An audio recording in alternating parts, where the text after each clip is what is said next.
అమ్మ TV channel చూస్తున్న ప్రేక్షకులందరికీ నమస్కారం. నేను మీ టీఏ పాండు. ఈరోజు మనతో పాటు ఒక ప్రముఖమైన వ్యక్తి అయితే మన స్టూడియోలో ఉన్నారు. గ్రామాలంట ఆధ్యాత్మిక కార్యక్రమాలు పెంపొందిస్తూ అందరికీ భక్తిభావాన్ని నింపుతున్న సోమిరెడ్డి సురేష్ గారు ఈరోజు మనతో పాటు ముఖాముఖి కార్యక్రమంలో పాల్గొన్నారు. నమస్తే సార్. నమస్తే, జై శ్రీరామ్. సోమిరెడ్డి సురేష్ అని మటవానపాలెంలో ఉంటాను, రావుకోట మండలం. గ్రామాలంట భక్తిభావాన్ని అంటే కోలాటం, భజన కార్యక్రమాలు, దైవ కార్యక్రమాలు నింపుతూ మీరు ఇందులో ముందు సాగుతూ ఉన్నారు. అసలు ఈ ఆలోచన మీకు ఏ విధంగా వచ్చింది, ఏంటి ఇంత చిన్న వయసులో? అంటే ప్రతి వ్యక్తికి కూడా చిన్నప్పటి నుంచి ఆధ్యాత్మిక కార్యక్రమాలు చూస్తున్నప్పుడు ఇలా చేయాలి, ఇది నేర్చుకోవాలి, ఈ విధంగా ఉంటే బాగుంటుందని ఆలోచన వస్తుంది ఆటోమేటిక్. అవునండి, అవును.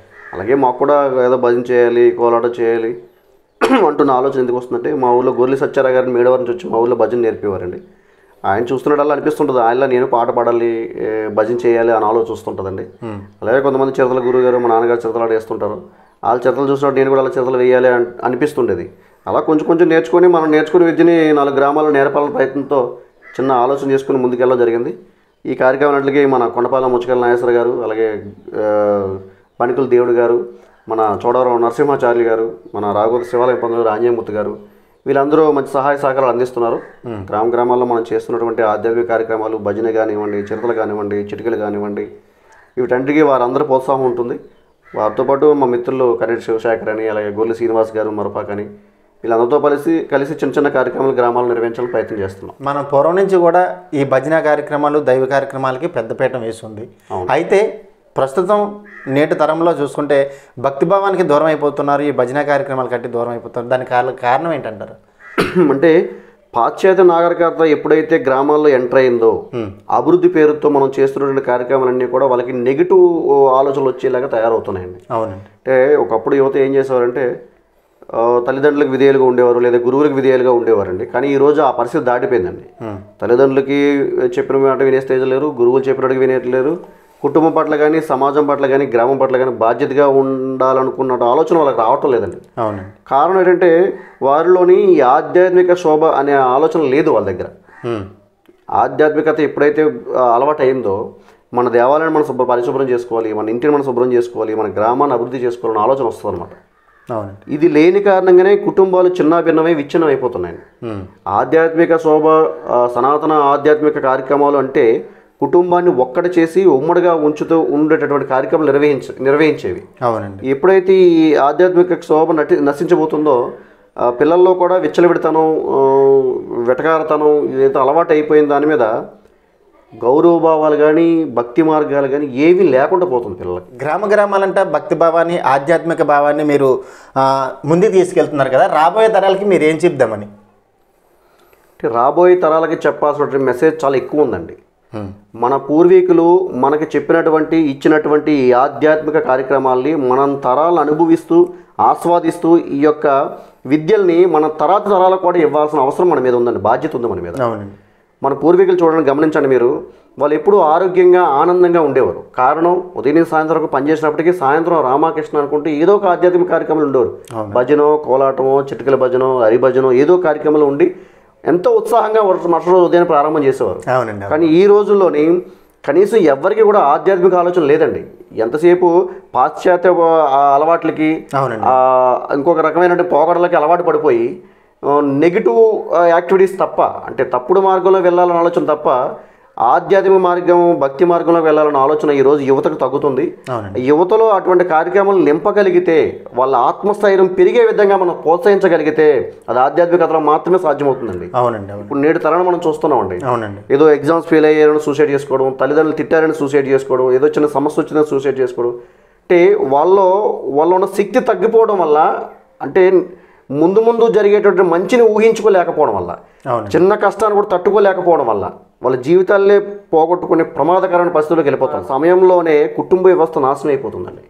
మన పూర్వీకులు మనకి ఇచ్చినటువంటి వ్యవస్థ ఏంటంటే, ఆధ్యాత్మిక శోభ ద్వారా కుటుంబ వ్యవస్థ బలోపేతమయ్యి ఉన్నతంగా, ఉత్సాహంగా, ఉల్లాసంగా ఉండడం కోసం కావాల్సినటువంటి అనేక రకాల శక్తిని ఇస్తుంది ఆధ్యాత్మిక శోభ. అవునండి, అవునండి. ఇది నశించిపోవడం వల్లే కుటుంబ వ్యవస్థ చిన్నాభిన్నమయ్యి, దూరమయ్యి, వ్యక్తులకు వ్యక్తి మధ్య దూరం పెరిగిపోయి ఆత్మస్థైర్యం దెబ్బతినేటువంటి ప్రమాదంకి వెళ్ళిపోతుంది. కాబట్టి ఈ ఆధ్యాత్మిక కార్యక్రమం ద్వారా నేటి యువతకి నేను ఇచ్చే సందేశం ఒకటే, కుటుంబ వ్యవస్థలను బలోపేతం చేసుకోండి, ఈ కుటుంబంలో ఆధ్యాత్మిక శోభను పెంచండి.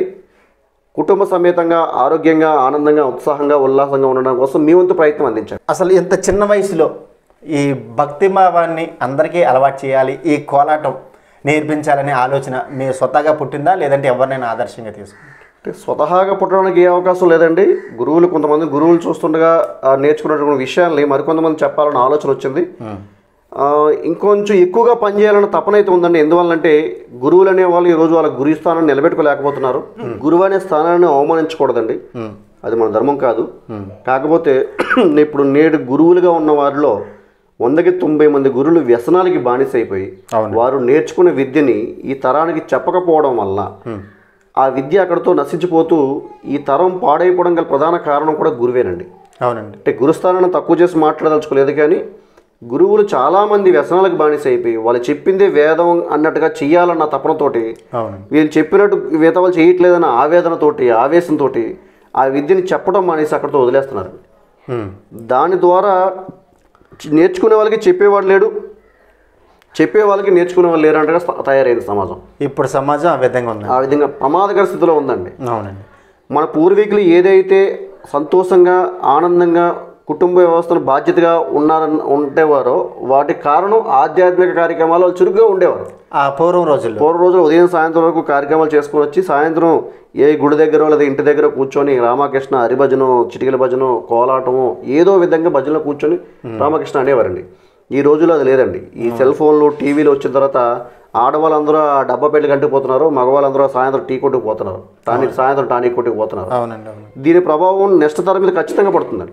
అయితే ఇదే కంటిన్యూ అయితే ఈ ప్రభావం పిల్లలపైన, ఈ జనరేషన్లో రాబోయే జనరేషన్కి పిల్లలకి ఈ ప్రభావం ఏ విధంగా పడుతుందంటారు? తల్లిదండ్రులు తీసుకోవాల్సిన జాగ్రత్తలు ఏంటంటారు పిల్లలకి?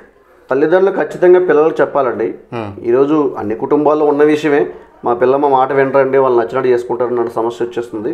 దీనికి కారణం ఏంటంటే ఆధ్యాత్మికత వైపు పిల్లల్ని ఎప్పుడైతే పంపించడం లేదో మనం, అవునండి, పాశ్చాత్య నాగరికతకి అలవాటు పడి విచ్చలవిడతనానికి ఎప్పుడైతే అలవాటు పడుతున్నామో, స్వేచ్ఛ అని పేరు చెప్పి అధిక స్వేచ్ఛను ఎప్పుడైతే పిల్లలకి ఇస్తున్నామో, ఈ ప్రమాదం ముందు రాబోయే కాలంలో చాలా ప్రమాదం ఉండేలా ఆ పిల్లలే బాధ్యతగా, కుటుంబం వైపు బాధ్యతగానే పెద్దల పట్ల గౌరవంతో ఉండేలా విధానం కానీ ఈ సనాతన ఆధ్యాత్మిక కార్యక్రమాలను నిర్వహించేలాగా యువతను తయారు చేసినట్లయితే వాళ్ళు రాబోయే కాలంలో మంచి అభివృద్ధి కార్యక్రమాలు చేయగలుగుతారు.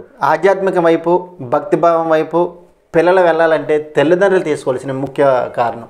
ఇప్పుడు పిల్లలు పిక్నిక్ వెళ్తామంటేనో, సినిమాకి వెళ్తామంటేనో, ఇంకో దగ్గరికి వెళ్తామంటేనో మనం 100 రూపాయలు 1000 రూపాయలు వాళ్ళకి ఇచ్చి పంపిస్తాం, కానీ గుడికి రమ్మంటే వాళ్ళు రారు. అవునండి. మనం బలవంతంగా గుడికి తీసుకెళ్లాల్సిన బాధ్యత మన మీద ఉందండి. గుడికి ఎందుకు తీసుకెళ్ళాలి అంటే నీకు మంచి చెడు అనే దాని మీద ఎక్కడ తెలుస్తుంది? ఒకప్పుడు బడిలో పూర్తిగా ఎన్నో చెప్పడానికి గురువులు చెప్పేవారు. అవునండి. ఈరోజు ఆ బడిలో ఉన్న గురువులు కూడా వాళ్ళ పని వాళ్ళు నిర్వహించడానికి, వాళ్ళ పుస్తకాల్లో పాఠాలు చెప్పడానికి, వాళ్ళ ఫైల్స్ తయారు చేసుకోవడానికి, గవర్నమెంట్కి వాళ్ళ సమాధానం చెప్పుకునేసరికి సరిపోతుంది. అవునండి. ఇది మంచి ఇది చెడు చెప్పేంత సమయం వాళ్ళకు ఉండటం లేదు. అలాగే ఇంట్లో కుటుంబ పెద్దలు ఏమైనా చెబితే వింటున్నారో అది వినే స్థాయిలో లేదు. అందుకే వాళ్ళని ఆధ్యాత్మికత అలవాటు చేస్తే పెద్దవాళ్ళతో గౌరవించడం అనే విషయాలు తెలుస్తుంటాయి వాళ్ళకి. అయితే మొత్తానికి పిల్లల్ని మనం దైవ కార్యక్రమం అంటే పాల్గొంటే తీసుకువెళ్ళాలంటారు. ఖచ్చితంగా ప్రతి ఒక్కరు వారానికి ఒక రోజు సరే ఏదో ఒక చిన్న గుడికి తీసుకెళ్ళి ఇంట్లో పూజ గంటో కూర్చొని అక్కడ మంచి చెడు భగవంతుడు ఏదో ఎవరు చెప్తారు, పంతులు లాంటి ఎవరో మంచి చెప్తుంటారు, అది చెప్పకపోయినప్పటికీ గాయత్రి మంత్రమనో, మృత్యుంజయ మంత్రమనో, లేదంటే హనుమాన్ చాలీసానో, శివతాండవ స్తోత్రాలను ఇవన్నీ ఏదో చెప్తూ ఉండాలి పిల్లలకి. అంటే పిల్లలకి ఈ భక్తి అలవాటు అవ్వాలంటే ముఖ్యంగా మనం వెళ్ళే దైవ కార్యక్రమాలు వాళ్ళు తీసుకువెళ్ళాలి. అలాగే పూజా మందిరంలో కూడా పూజ చేసే విధానం కూడా వాళ్ళకి నేర్పించాలని అంటారు. నేర్పించాలండి. ఆధ్యాత్మిక కార్యక్రమం అంటే కేవలం పూజా భజనే కాదండి. అవునండి. ఆటపాటలు అన్నీ కూడా ఆధ్యాత్మికతనండి. అవునండి. అవునండి. మీరు ఆటపాటలు దొరికొచ్చేసరికి ఒక ఏమంటుందండి మనం ఆడుకునేది కబడ్డీ కూడా ఒక ఆధ్యాత్మిక కార్యక్రమం లాంటిదండి. అవునండి. అలాగే ఒకప్పుడు గ్రామాల్లో ఎక్కువ ఉండే కరసాం చేయడం, అదొక మంచి వీరత్వంతో నిండినటువంటి ఆధ్యాత్మిక కార్యక్రమం. అవునండి.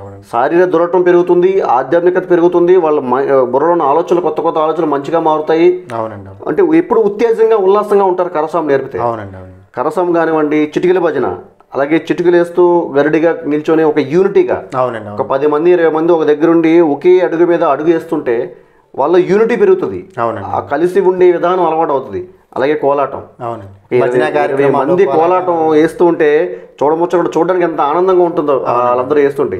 ఇదంతా కూడా ఆట పాట అన్ని కలిపి ఆధ్యాత్మికత అండి. ప్రస్తుతం కోలాటం బృందాలు తయారు చేస్తారు, అంతా బాగుంది.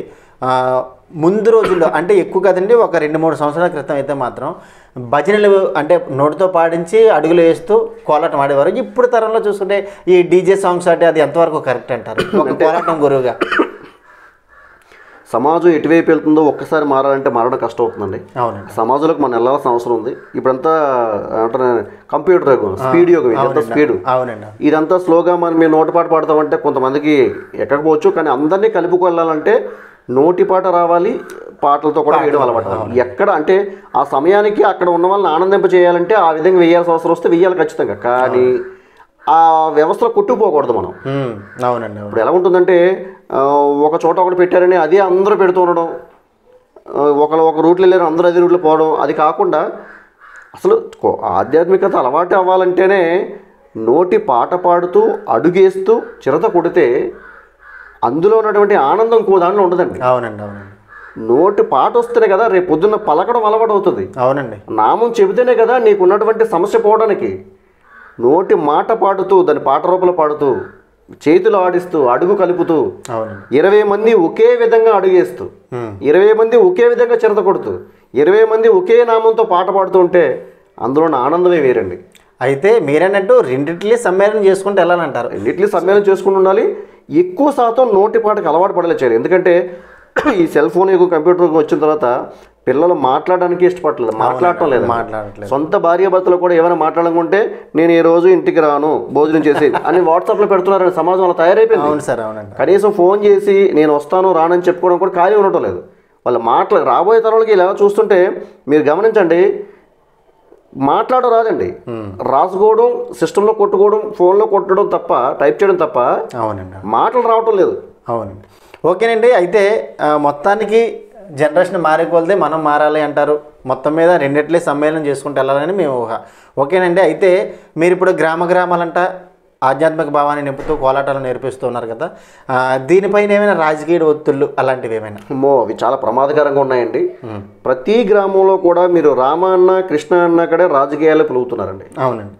మీరు రామ అంటే రాతో మొదలయ్యే పార్టీ పేరు చెప్తున్నారు, అవునండి. కృష్ణ అంటే కాతో మొదలయ్యే పార్టీ పేరు చెప్తున్నారు, ఆ పార్టీ నాయకుల పేర్లు చెప్తున్నారు. అవునండి. ఏదైనా ఒక మంచి విషయం మాట్లాడదామన్నా సరే ఉపయోగం లేదు, ఈడల్లా పార్టీ ఈడ ఆ పార్టీ. అంటే ఇక్కడ ఎలా ఉంటుందంటే రాజకీయాలు అవసరమే, ప్రతి మనిషికి రాజకీయం అవసరమేనండి. ఎందుకంటే ఈ రోజు అన్ని సమస్యలకి కారణం రాజకీయంతో ముడిపడి ఉన్నాయి. అవునండి. అవును. ఈరోజు రాజకీయంగా లేకుండా ఏ కార్యక్రమం జరగటం లేదండి. ప్రపంచం మొత్తం మీద కూడా భారతదేశం ఈరోజు ఆ అద్భుతమైన స్థానంలోకి వెళ్తుందంటే రాజకీయ మార్పు జరిగింది కాబట్టి. కొన్ని వందల సంవత్సరాలుగా మన స్వతంత్రం వచ్చిన తర్వాత కొన్ని ప్రభుత్వాలు మారి ఈరోజు ఒక మంచి ప్రభుత్వం ఏర్పాటు అయింది కాబట్టి అయోధ్య లాంటి కార్యక్రమం, పెద్ద కార్యక్రమాన్ని మనం నిర్వహించగలుగుతున్నామంటే, అయోధ్య రాముడికి దేవాలయం కట్టుకోగలిగామంటే మంచి రాజకీయంగా మంచి ఆధ్యాత్మిక భావన ఉన్న వ్యక్తి మనకి ప్రధానమంత్రిగా ఉన్నారు కాబట్టి మనం చేయగలుగుతున్నాం. అది ప్రతి మనిషికి అవసరమే, రాజకీయం అవసరమే. కానీ కొన్ని విషయాల్ని రాజకీయానికి దూరంగా ఉంచాలని పెద్దలందరినీ కోరుతున్నామండి. మీ గ్రామాల్లో దేవాలయాల పరిస్థితి ఏంటి, దేవాలయ చుట్టూ ఉన్న కుటుంబాల పరిస్థితి ఏంటి, వీటన్నిటిని ఒకసారి దృష్టిలో పెట్టుకోండి. గ్రామ పెద్దలుగా మీ అందరికీ విన్నపం, గ్రామాల్లో జరిగే ఆధ్యాత్మిక కార్యక్రమాలకి విచ్చలవిడి కార్యక్రమాలు నిర్వహించకండి. విచ్చలవిడి విశృంఖల కార్యక్రమాలకి దూరంగా పెట్టి పండగల టైంలోనే కొంచెం సనాతన ధార్మిక విషయాల గురించి తెలియజేసే కార్యక్రమాలు నిర్వహించాలని కోరుతున్నాం. ఓకేనండి. మరి చూసారు కదండి ఈరోజు సోమిరెడ్డి సురేష్ గారు మరి ఈరోజు తన విలువైనటువంటి సమయాన్ని కేటాయించి మనతో పాటు తన అనుభవాలు తెలియజేసినందుకు నమస్తే సార్. జై శ్రీరామ్. నమస్తే.